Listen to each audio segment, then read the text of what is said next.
Hello hello നിങ്ങൾ ഇന്നലെ ഇട്ട ഫോട്ടോ ആരുടെയാണെന്ന് അറിയാമോ നിങ്ങൾക്ക്? നിങ്ങൾ രേഷ്മ എന്ന് പറഞ്ഞ ഒരു ഫോട്ടോ ഇട്ടിട്ടില്ലായിരുന്നു. റാന്നി വടശ്ശേരിക്കരയുള്ള അത് ആരാന്നറിയാവോടാ നിനക്ക്? നിനക്ക് എവിടെ നിന്നാണ് ഫോട്ടോ കിട്ടിയേ? ഞാൻ ആ ഫോട്ടോയുടെ ഉടമസ്ഥയാണ്. എനിക്ക് കല്യാണം ആലോചിക്കണ്ട, കാരണം എനിക്ക് 2 പിള്ളേർ ഓൾറെഡി ഉണ്ട്, ഹസ്ബൻഡും ഉണ്ട് കേട്ടോ.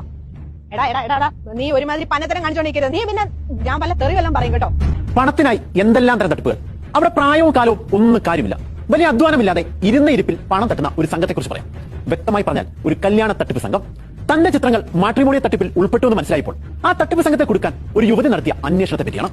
പത്തനംതിട്ട വള്ളിക്കോട് പഞ്ചായത്ത് വാഴമുട്ട സ്വദേശിയാണ് രേഖ. വിവാഹിതയും 2 കുട്ടികളുടെ അമ്മയുമായ രേഖ തന്റെ അടുത്ത സുഹൃത്തുക്കളിൽ നിന്ന് അറിയുന്നു താൻ ഫേസ്ബുക്കിൽ ഇട്ട ചിത്രം മാട്രിമോണിയൽ തട്ടിപ്പിനായി ഉപയോഗിക്കുന്നുവെന്ന്.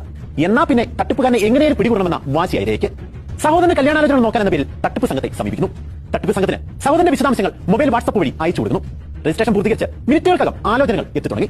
ഒപ്പം ബ്യൂറോ സഹോദരന്റെ കൂടുതൽ വിശദാംശങ്ങൾ തേടി. പിന്നാലെ 3 പെൺകുട്ടികളുടെ ചിത്രങ്ങളും അയച്ചു കൊടുക്കുന്നു. ആകാംക്ഷയോടെയാണ് രേഖ ചിത്രങ്ങൾ ഡൗൺലോഡ് ചെയ്തത്. ആദ്യ ചിത്രം ഡൗൺലോഡ് ചെയ്തപ്പോൾ രേഖ തന്നെ ഞെട്ടി. അത് മറ്റാരുമല്ല, താൻ തന്നെ. ഫോട്ടോയിലുള്ളത് താൻ തന്നെയല്ലേ എന്ന് ഒന്നും കൂടി സൂക്ഷ്മമായി പരിശോധിച്ചു. സംശയമില്ല, തന്റെ ചിത്രം തന്നെ. ഞാൻ താമസിക്കുന്നത് തിരുവല്ലയിലാണല്ലേ? ഓക്കെ. ഈ ഫസ്റ്റ് കുഴപ്പമില്ല. ഓ ആയിക്കോട്ടെ. ഇവരുടെ വീട്ടിലാരൊക്കെയുണ്ട്? ഈ പെൺകുട്ടിയുടെ നില വെച്ചാണല്ലേ? മൂത്തയുടെ കല്യാണമൊക്കെ കഴിഞ്ഞോ? ഇതിപ്പോ അച്ഛനും അമ്മയ്ക്കുള്ള കുട്ടിയാണോ? ഞാൻ ആദ്യം 1,500 രൂപ കൊടുത്തു. ആദ്യം